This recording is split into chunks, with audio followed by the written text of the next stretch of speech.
Hello दोस्तों, तो ये संविधान का 5वां भाग है। इसके पहले मैं 4 सेशन कर चुका हूँ। यदि अभी तक आप देखे ना हो तो वहाँ जाकर आप देख सकते हैं। तो आइए स्टार्ट करते हैं। चैनल पर नए हो तो सब्सक्राइब ज़रूर कर लेना। पूरा वीडियो को देखिए, आपको समझ में ज़रूर आएगा।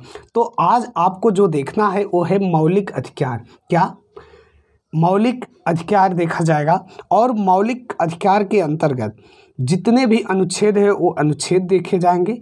और भाग 3 के अंतर्गत है इस मौलिक अधिकार को कहाँ से लिया गया है और किस संशोधन द्वारा एक वर्त अधिकार को हटा दिया गया, संपत्ति के अधिकार को। और भी देख लेते हैं मुझे क्या पढ़ना है। तो जो मूल अधिकार है या मौलिक अधिकार है वो 6 है वर्तमान में, वो 6 का नाम है और उनसे संबंधित अनुच्छेद भी यहाँ दिखाया गया है। तो एक एक बात को यहाँ से समझेंगे और इनके विषय में जानेंगे। आगे देख लेते हैं। तो अनुच्छेद 19 के अंतर्गत जितने भी आएंगे ऊपर अनुच्छेद उसे भी देखेंगे। अनुच्छेद 21 के तहत जितने भी यहाँ पर अधिकार है उसे देखा जाएगा। और रिवीजन में देखा जाएगा तो संविधान का उपबंध मतलब अनुच्छेद 1, 2, 3 और क्या 4 ये मैं पिछली कक्षा में पढ़ा चुका हूँ। ठीक, ये सब बातें नागरिकता भाग 2 में है। संघ और उसके राज्य क्षेत्र भाग 1 में है। ठीक, ये तो नागरिकता है भाग 2 में 5 से 11 अनुच्छेद, 5 से 11 अनुच्छेद। और भी बातें कर लिया जाए तो अनुसूचियाँ देखना है तो 12 अनुसूचियाँ हैं। 12 अनुसूचियाँ ये सब रिवीजन का है, तो रिवीजन एक बार हो जाए। और 44वें संविधान संशोधन द्वारा 1978 में जनता पार्टी सरकार द्वारा संपत्ति के अधिकार को हटाकर ये अधिकारों की सूची से हटा दिया गया और भाग 12 में 300 का आ के तहत इसे रखा गया। तो मतलब संपत्ति के अधिकार को मूल संविधान में 7 मौलिक अधिकार थे जो कि वर्तमान में अब 6 ही हैं। तो सबसे पहले मौलिक अधिकार को किस भाग में रखा गया है तो ये भाग 3 में रखा गया है। अनुच्छेद की बात किया जाए तो 12 से 35। पहले 3 भाग को समझ ले जहाँ तक पढ़े हैं। भाग 1 में है संघ और उसके राज्य क्षेत्र। भाग 1 में क्या है? संघ और उसके राज्य क्षेत्र। और भाग 2 में है आपका नागरिकता। भाग 2 में क्या है? नागरिकता। भाग 1 में संघ और उसके राज्य क्षेत्र अनुच्छेद 1 से 4 तक। नागरिकता आपका 5 से 11 है। ये बातें आपको पहले पता होनी चाहिए। अब बात कर लेते हैं मौलिक अधिकार का। तो मौलिक ये अधिकार कहाँ से लिया गया है? सबसे पहला क्वेश्चन तो यही बनता है। तो मौलिक अधिकार लिया गया है आपके अमेरिका के संविधान से। कहाँ से? संयुक्त राज्य अमेरिका से यह मौलिक अधिकार लिया गया है। भाग 3 को भारत का अधिकार पत्र या मैग्ना कार्टा कहा जाता है। तो मैग्ना कार्टा कहा जाता है भाग 3 को, भारत का Magna carta. Magna carta England के राजा हुआ करते थे, राजा जॉन। कौन? King John. तो राजा जॉन 15 जून सन 1215 में एक एक बात आप लिखते जाइए। 15 जून सन 1215 को जारी किया गया था। यह एक लिखित घोषणा पत्र था जिसमें लोगों की स्वतंत्रता एवं अधिकारों का उल्लेख किया गया था, इसीलिए इसे मैग्ना कार्टा कहा जाता है। तो आपको ये बात समझ में आ गया होगा कि मैग्ना कार्टा किसे कहा जाता है। चलिए अब इसको मैं हटा देता हूँ। आगे देखा जाए तो आगे है मौलिक अधिकारों में संशोधन हो सकता है राष्ट्रीय आपात के दौरान। अनुच्छेद 352 जो आपका आपात उपबंध है वो 352 से 360 है। 360 में वित्तीय आपात है जैसा कि आपको पता होना चाहिए, और 352 भी ये आपको आपात की उद्घोषणा करता है। 356 ये आपके जो राष्ट्रपति शासन लगता है। 360 ये वित्तीय आपात। तो आपात ये 3 है, आपात 3 है। भाग 18 में आपात उपबंध है। भाग किस में? भाग 18 में। जैसे भाग 3 में है वैसे आपात उपबंध भाग 18 में है।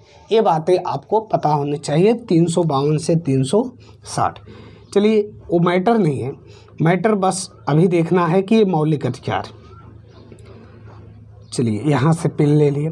तो छोड़कर अन्य मौलिक अधिकारों को स्थगित किया जा सकता है, मतलब जीवन एवं व्यक्तिगत स्वतंत्रता के अधिकारों को छोड़कर अन्य जितने अधिकार को हैं उनको सब स्थगित किया जा सकता है। अब बात कर लिया जाए अगले पॉइंट का। तो मूल संविधान में 7 मौलिक अधिकार थे। कितने थे? ये आपको याद रखना है, 7 मौलिक अधिकार थे, लेकिन 44वें संविधान संशोधन द्वारा संपत्ति के अधिकार को हटा दिया गया। इसे हटा तो दिया गया, रखा कहाँ गया है तो ये भी देख लेते हैं। तो ये रखा गया है, देख लीजिए। वर्तमान में इसकी स्थिति है संपत्ति का अधिकार एक वैधानिक अधिकार, ये पॉइंट आपको याद रखना है। वैधानिक अधिकार है जो 12 में है इस टाइम, मतलब मूल संविधान में तो भाग 3 में था, लेकिन अब भाग 12 में है, अनुच्छेद 300A में। 300A में ये देखो यहाँ लिखा गया है, ये 300A है। तो 300A में जिसका अभिप्राय है कि अब संपत्ति के अधिकार के उल्लंघन के आधार पर कोई व्यक्ति सीधे उच्चतम न्यायालय नहीं जा सकता है। अब संपत्ति के अधिकार में वो सीधे नहीं, ये पॉइंट आपको याद रखना है। 44वां संविधान संशोधन द्वारा क्या किया गया? संपत्ति के अधिकार को हटाकर इससे भाग 12 में अनुच्छेद 300A के तहत रखा गया है। ये आपको याद होना चाहिए। जनता पार्टी द्वारा ये संपत्ति के अधिकार को मौलिक अधिकार की सूची से हटा दिया गया था। तो यहाँ तक आप कंफर्म हो गए। पुनः देखते हैं। चलिए, तो इसे भाग 12 में, हाँ ये देखो यहाँ पर लिखा गया है, कानूनी अधिकार बना दिया गया। चलिए नेक्स्ट पेज पर चलते हैं। तो मूल अधिकार कौन कौन से हैं जो वर्तमान में हैं? तो समता का अधिकार अनुच्छेद 14 से 18। देखो ये सम संख्या भी है, 14 से 18, इसको याद ऐसे रख सकते हो कि ये सम संख्या है, 14 भी 18 है। सम विषम आप जानते होगे, ऑड इवन जिसको इंग्लिश में बोलते हो। तो देखो 14 भी सम है, 18 भी सम है, और कोई भी नंबर ऐसा नहीं है जो दोनों सम हो। तो समता का अधिकार ऐसे याद कर सकते हो 14 से 18। बाकी स्वतंत्रता का अधिकार 19 से 22। शोषण के विरुद्ध अधिकार तो 23 से 24। और धर्म की स्वतंत्रता, तो धर्म की बात मतलब पूरे महीने करेंगे 25 से 28 दिन। और संस्कृत और शिक्षा संबंधित अधिकार ये तो पूरे महीने चलने चाहिए, 29 से 30। जो आपका मंथ होता है 29 से 30, पूरा मंथ का तरीका नहीं है, सिर्फ याद करने का एक ढंग है। बाकी संवैधानिक उपचारों का अधिकार ये अनुच्छेद 32 में है। इसको नोट कर लो, स्टार लगा लो। इसे संविधान की आत्मा कहें। किसने कहा? BR अम्बेडकर साहब ने। अभी उनकी जयंती मनाई गई 14 अप्रैल को, और जन्म इनका हुआ था 1891 में। MP माहे एक छोटा सा गांव था, तो मध्य प्रदेश के रहने वाले थे। और इनकी मृत्यु 1956 में हुआ था, और इन्हें भारत रत्न मिला था 1990 में। ठीक, तो ये बातें आपको याद रखना है। ये PhD थे। तो संवैधानिक उपचारों का अधिकार अनुच्छेद 32 में है। इम्पॉर्टेंट यह है कि ये संविधान का हृदय है। क्या है? हृदय या आत्मा कहा जाता है। चलिए आगे बढ़ते हैं। तो ये बातें आपको याद करना है और एक कॉपी में लिख लेना है। लिखते जाइए, आप एक एक बात को लिखेंगे नहीं तो समझ में नहीं आएगा। आप मैं जितना इसका सेशन ले रहा हूँ सबको आप एक कॉपी में लिखते जाइए, उसके बाद पढ़ना स्टार्ट करो। देखो ये आपको हमेशा याद रहेगा। तो पुनः एक बार देख लेते हैं। समानता का अधिकार आपको याद होना चाहिए, किसमें? अनुच्छेद 14 से 18। स्वतंत्रता 19 से 22। शोषण के विरुद्ध 23 से 24। धर्म की स्वतंत्रता 25 से 28। संस्कृत और शिक्षा संबंधित तो 29 से 30। संवैधानिक उपचारों का अधिकार तो आपका 32। बाकी इसे क्या कहा गया है? संविधान का हृदय और आत्मा कहा गया है। मतलब इसको निकाल लो, संविधान समाप्त हो जाएगा अनुच्छेद 32 को। ठीक, तो ये बातें आपको। और कुंजी किसे कहा गया है? प्रस्तावना को, उद्देशिका को। तो संविधान की वो कुंजी है, ये आत्मा है। चलिए आगे बढ़ते हैं। तो आगे देखते हैं अब एक एक को। समता का अधिकार जो है ये 14 से 18 है। 14 से 18 के पहले भी 2 अनुच्छेद छूट रहे, एक 12 आपका, एक 13 छूट रहा है। छूट रहे हैं कि नहीं? देखो 14 से स्टार्ट है, जबकि जो भाग 3 है वो 12 से 35 है, 12 से 35 है। तो 2 अनुच्छेद यहाँ पर छूट रहे हैं। वो कौन से हैं? तो अनुच्छेद 12 की बात किया जाए तो मूल अधिकारों के संदर्भ में राज्य शब्द को परिभाषित किया गया है, डिफिनीशन दिया गया है। तो राज्य जो स्टेट शब्द है उसको परिभाषित किया गया है अनुच्छेद 12 के तहत। इसके अंतर्गत भारत सरकार एवं संसद, जो प्रत्येक राज्य की सरकार एवं विधानमंडल होता है, या राज्य के भारत के जो राज्य क्षेत्र के अंदर अथवा भारत सरकार के नियंत्रण में अंतर्गत स्थानीय एवं अन्य प्राधिकरण, ये सब अनुच्छेद 12 में। इतना आपको याद रखना है कि अनुच्छेद 12 में राज्य शब्द को परिभाषित किया गया है। तो आपको 12 समझ में आ गया है, ठीक। आइए 13 को भी समझ लेते हैं। तो 13 में मूल अधिकारों से असंगत तथा उसके अल्पकरण करने वाली विधियां हैं। असंगत और अल्पकरण ऐसे समझ लो कि संविधान लागू होने के पहले से भारत के जो राज्य क्षेत्र में लागू किसी संवैधानिक विधि मूल अधिकारों के मध्य यदि टकराव उत्पन्न हो जाए तो मूल अधिकारों को प्राथमिकता दी जाएगी। ये बात 13 में किया गया है। वह विधि जिस मात्रा तक मूल अधिकारों को विरोध में होगी उस मात्रा तक शून्य हो जाएगी, अर्थात इस प्रकार विधियों को न्यायिक समीक्षा की जा सकती है। तो 13 में ये कहा गया है कि संविधान लागू होने के पहले जो भारत के राज्य क्षेत्र में लागू किसी भी संवैधानिक विधि मूल अधिकारों के मध्य टकराव उत्पन्न हो जाए तो मूल अधिकारों को प्राथमिकता दी जाएगी।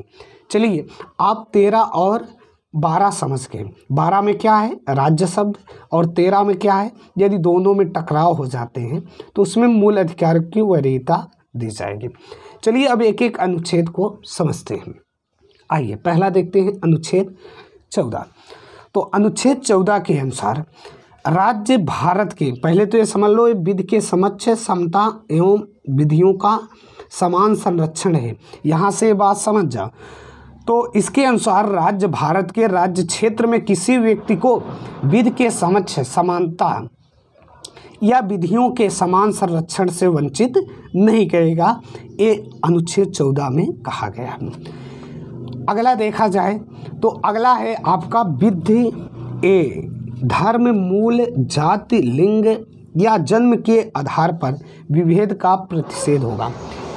अब इसका मतलब समझ जाएंगे कि इसे आप प्रतिषेध नहीं कर सकते हो। जैसे राज्य द्वारा नागरिकों के साथ केवल धर्म, प्रजाति या मूल वंश, जाति, लिंग, जन्म के स्थान पर इनमें से किसी भी आधार पर आप भेदभाव नहीं कह रहे, परंतु अन्य आधारों पर विभेद किया जा सकता है। ठीक, ये बात आपको ध्यान रखना है।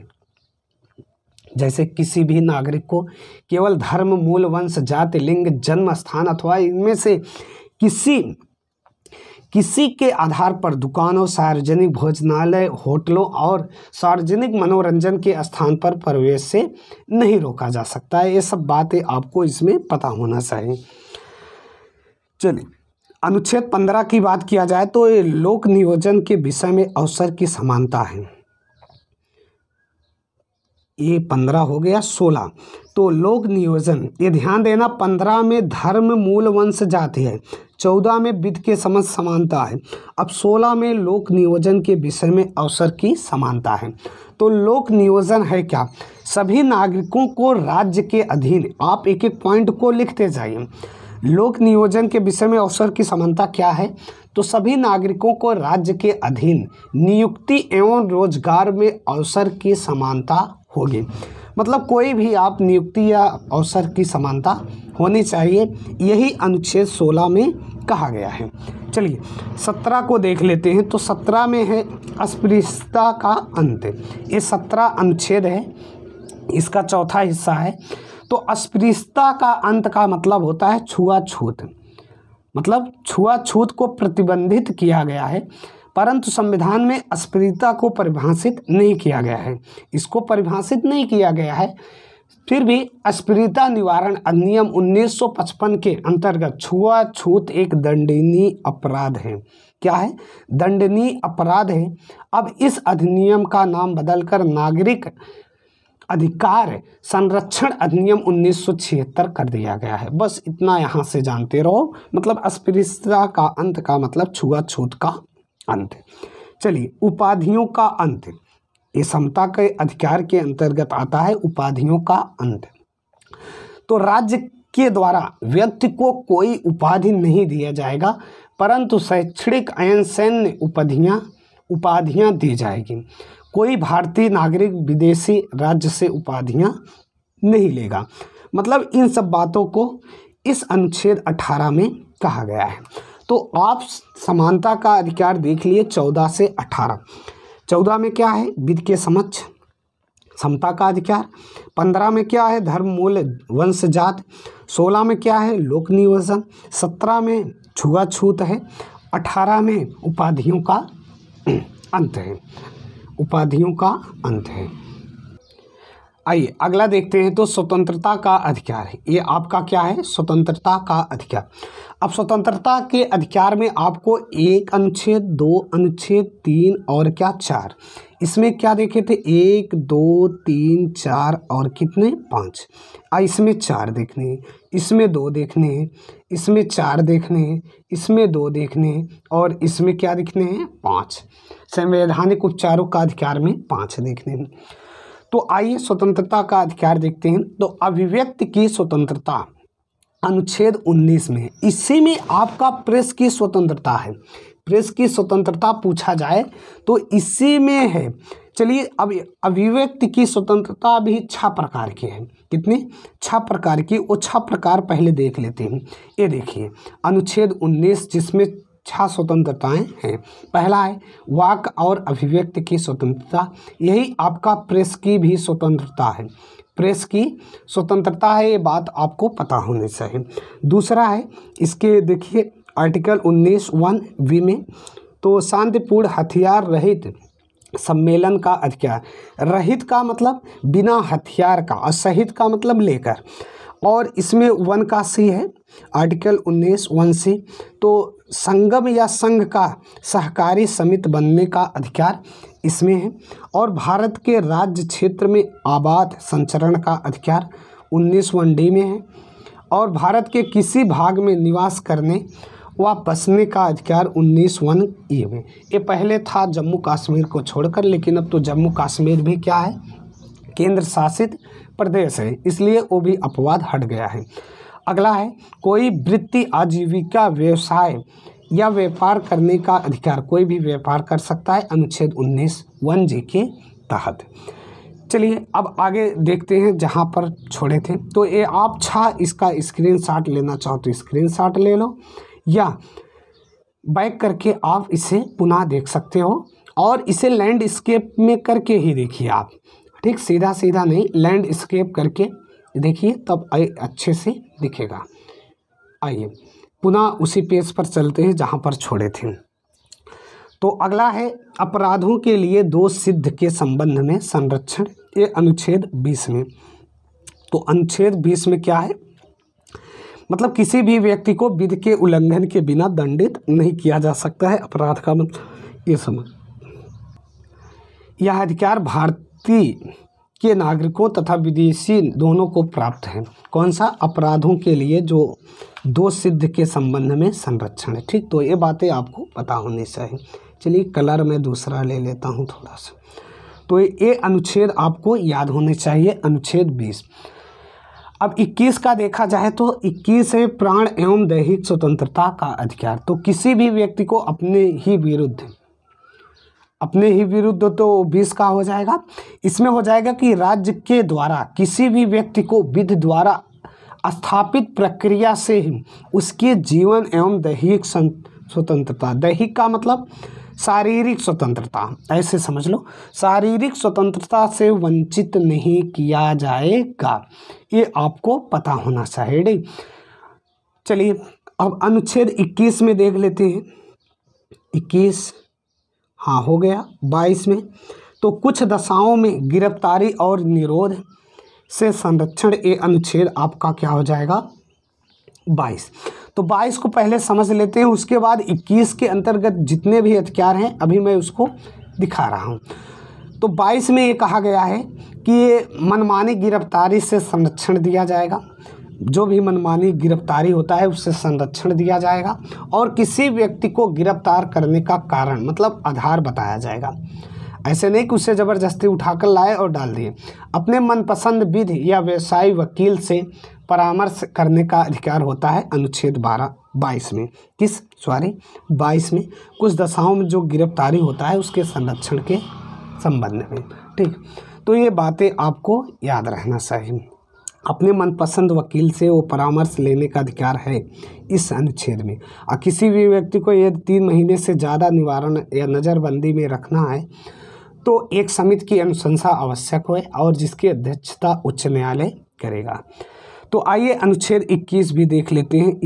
21 में क्या क्या है। चलिए अनुच्छेद 21 के अंतर्गत तो ये भाग में जो भी अधिकार हैं, पहला है जीवन रक्षा का अधिकार, आश्रय का अधिकार, सुनवाई का, सोने होने का सब इसी में है, मतलब हथकड़ी लगाने, सोने का 6 से 14 वर्ष के जो बच्चे हैं, निःशुल्क शिक्षा का, और सोने का अधिकार ये तो बाबा रामदेव है ना, सोने का अधिकार ये अनुच्छेद 21 में है। निजता का भी अधिकार 21 में है, और निष्पक्ष सुनवाई का अधिकार ये भी 21 में है। मानवीय प्रतिष्ठा के साथ जीने का अधिकार ये भी 21 में।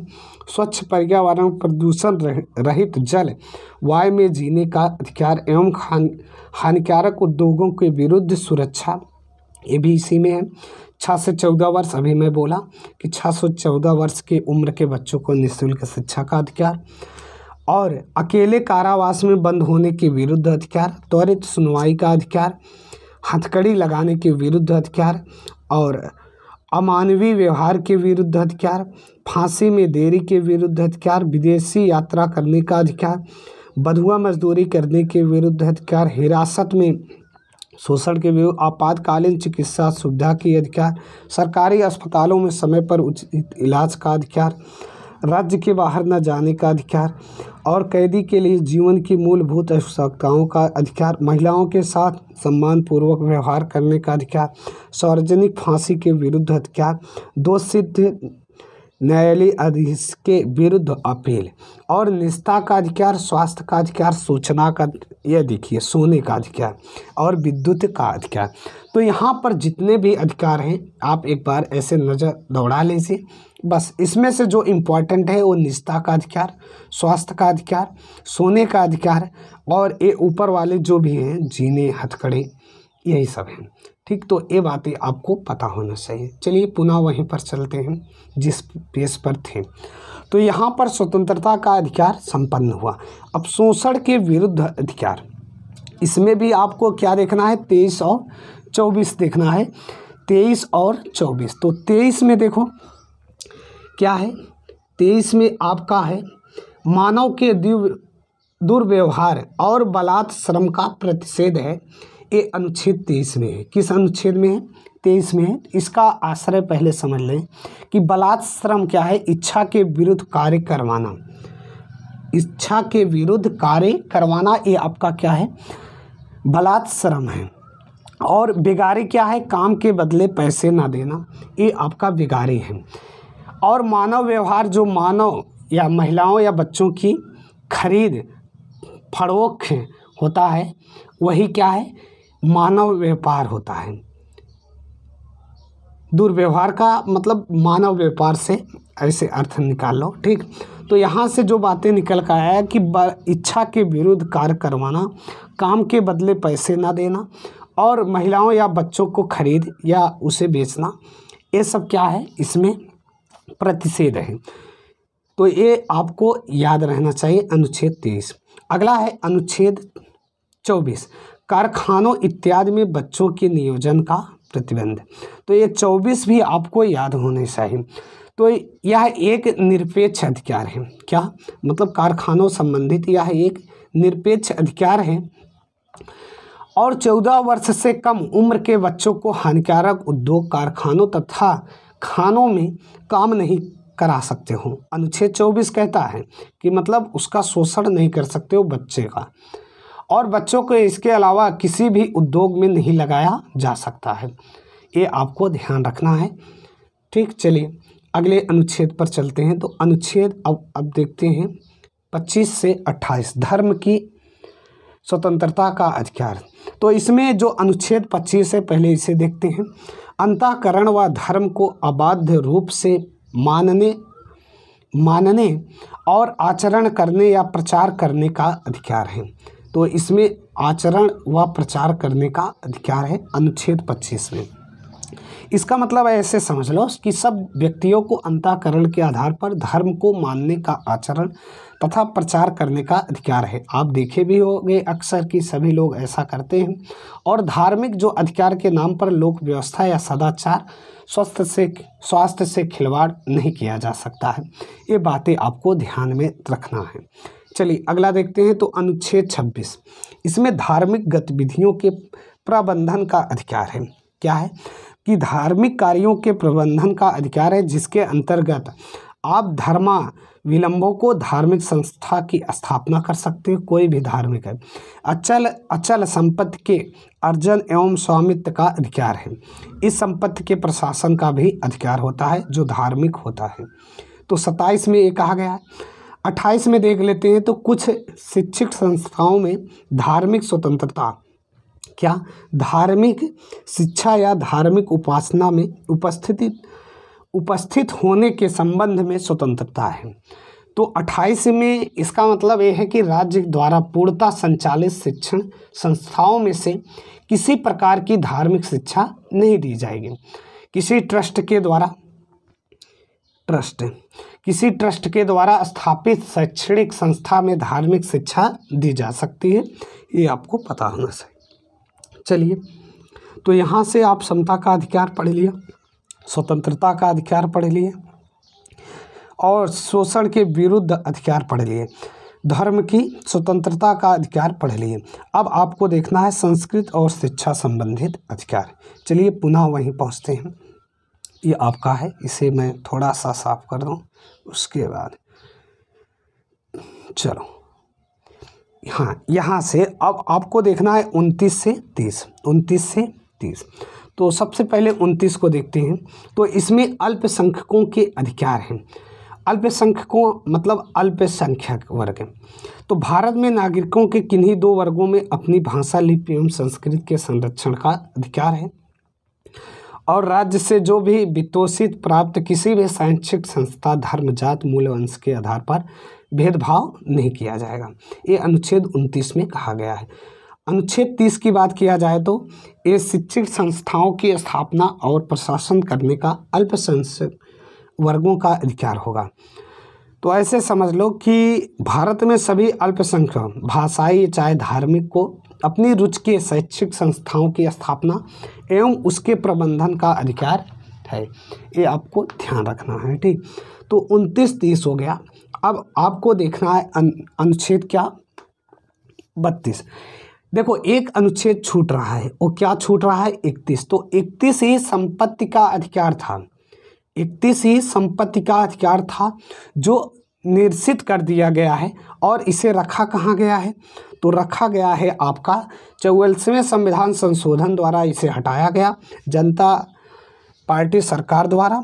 और संपत्ति के अधिकार को अब क्या बना दिया गया है? एक वैधानिक अधिकार बना दिया गया। भाग 12 अनुच्छेद 300 काम के अंतर्गत रखा गया। यदि आप चैनल पर नए हो तो शेयर जरूर, मतलब सब्सक्राइब कर लेना और शेयर कर देना। पसंद आ जाए तो लाइक भी कर देना। ये ध्यान रखना, ठीक, क्योंकि आपके साथ मैं मेहनत कर रहा हूँ। एक वीडियो बनाने में मेहनत लगता है, ठीक।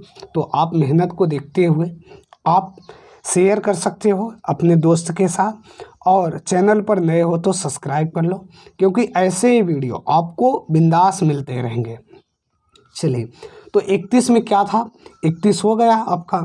31 में क्या था? संपत्ति के अधिकार था, जिसको अब क्या एक वैधानिक अधिकार बना दिया गया है 300 का के था। चलिए, अब संवैधानिक उपचारों का अधिकार, जिसको BR अम्बेडकर ने क्या कहा है? आत्मा कहा है। तो आइए इसको समझते हैं संवैधानिक। चलो पहले तो अनुच्छेद 32 केवल मूल अधिकार ही नहीं बल्कि ये मूल अधिकारों के क्रियान्वयन माध्यम भी है। इसको संविधान का हृदय कहा जाता है। और किसने कहा था? तो B.R. अम्बेडकर ने। तो इसमें पहला है परमादेश। परमादेश का अर्थ होता है कि हम आदेश देते हैं न्यायालय द्वारा किसी भी प्राधिकार या अधिकारी या सरकार या न्यायिक निकायों के विरुद्ध इस रिट को जारी किया जा सकता है जो लोक कर्तव्यों या कानूनी दायित्व का पालन करने से इनकार करते हैं। ठीक, तो ये ध्यान रखना है और ये नोटेड पॉइंट कर लो कि सभी के साथ तो ये मतलब रिट जारी कर सकते हो, लेकिन राष्ट्रपति और राज्यपाल के विरुद्ध यह रिट जारी नहीं किया जाता है। परमादेश का अर्थ ही होता है हम आदेश देते हैं। तो ये बात पहला याद होगा। दूसरा है बंदी प्रत्यक्षीकरण। इसका अर्थ समझ लेते हैं।